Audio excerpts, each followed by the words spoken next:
Life safari, समुंदर की खूबसूरत लहरें, गार्डन रूट और लग्जरी वाइनयार्ड्स।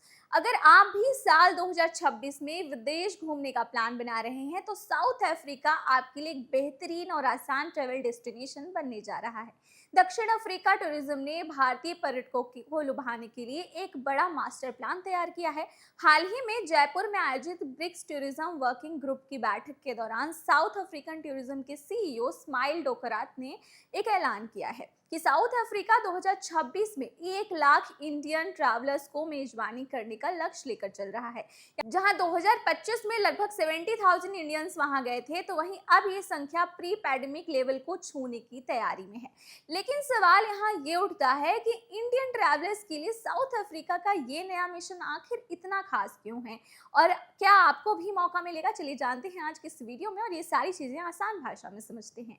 हाय, मेरा नाम है दामिनी सिंह और आप देख रहे हैं एनबीटी टेक एड। सबसे पहले बात करते हैं डिजिटल वीजा और आसान वीजा प्रक्रिया की। भारतीय पर्यटकों की सबसे बड़ी शिकायत साउथ अफ्रीका की लॉन्ग टर्म वीजा प्रक्रिया और उसमें लगने वाला लंबा समय रहा है। लेकिन अब इस समय को खत्म करने के लिए डिजिटल ट्रैवल अप्रूवल और सुगम ऑनलाइन वीजा सिस्टम पर काम किया जा रहा है। इसका मतलब ये है कि अब इंडियन ट्रैवलर्स को बिना किसी कागजी, बिना किसी डॉक्यूमेंट के 24 से 28 घंटों के अंदर वीजा मिलने का रास्ता क्लियर हो रहा है। अब बात करते हैं डायरेक्ट फ्लाइट्स की तैयारी की। साउथ अफ्रीका टूरिज्म का सबसे बड़ा और दूसरा सबसे बड़ा फोकस भारत और दक्षिण अफ्रीका के बीच प्रेजेंट टाइम में इंडियन यात्रियों को कनेक्टिंग फ्लाइट के जरिए जाना पड़ता है, जिसमें समय और बजट दोनों भी बढ़ जाता है। डायरेक्ट फ्लाइट शुरू होने से ट्रैवल टाइम काफी कम हो जाएगा, जिससे ट्रैवलर्स का एक्सपेंस भी घटेगा और टाइम भी बचेगा। अब बात करते हैं केप टाउन से आगे के डेस्टिनेशन की। इंडियन टूरिस्ट केवल केप टाउन या जोहान्सबर्ग तक सीमित नहीं रहे हैं, लेकिन साउथ अफ्रीका अब इंडियन यात्रियों को नए अनुभव से जोड़ना चाहता है। गार्डन रूट, वाइनलैंड्स, क्वाजुलू नटाल और म्यूमंगला जैसे खूबसूरत तटीय और सांस्कृतिक इलाकों को प्रमोट किया जा रहा है।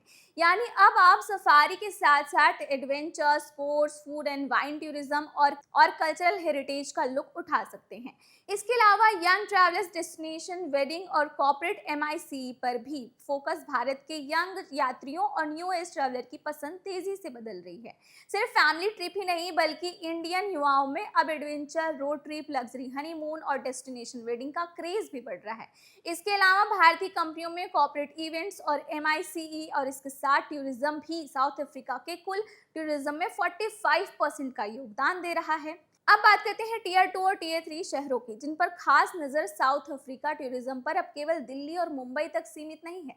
अहमदाबाद, जयपुर, पुणे, कोलकाता, हैदराबाद, चेन्नई जैसे शहरों से आने वाले यात्रियों को टारगेट करने के लिए सीधा सीधा शो और कोऑपरेटिव कैंपेन चलाए जा रहे हैं। राजस्थान जैसे पर्यटन राज्यों में के साथ साथ अफ्रीका इंडस्ट्री कोलैबोरेशन की भी योजना बना रही है। और आपके लिए सबसे बड़ी सीख ये है कि तो अगर आप साल 2026 में किसी खूबसूरत, बजट फ्रेंडली और एडवेंचरस विदेशी जगह की तलाश में हैं, तो आसान वीजा और बेहतर एयर कनेक्टिविटी के साथ चलते चलते साउथ अफ्रीका आपके विश लिस्ट में सबसे ऊपर होना चाहिए, क्योंकि ये अब आपकी टाइम भी बचाएगा, साथ साथ जेब खर्च भी आपका कम हो जाएगा। तो क्या आप साउथ अफ्रीका जाने का प्लान कर रहे हैं? कमेंट सेक्शन में जरूर बताएं, या फिर आपको कौन सी फॉरेन कंट्री सबसे ज्यादा पसंद है। आज की वीडियो इन्फॉर्मेटिव लगी हो, काम की लगी हो तो वीडियो को लाइक करें, चैनल पर नए हैं तो चैनल को सब्सक्राइब करना ना भूलें।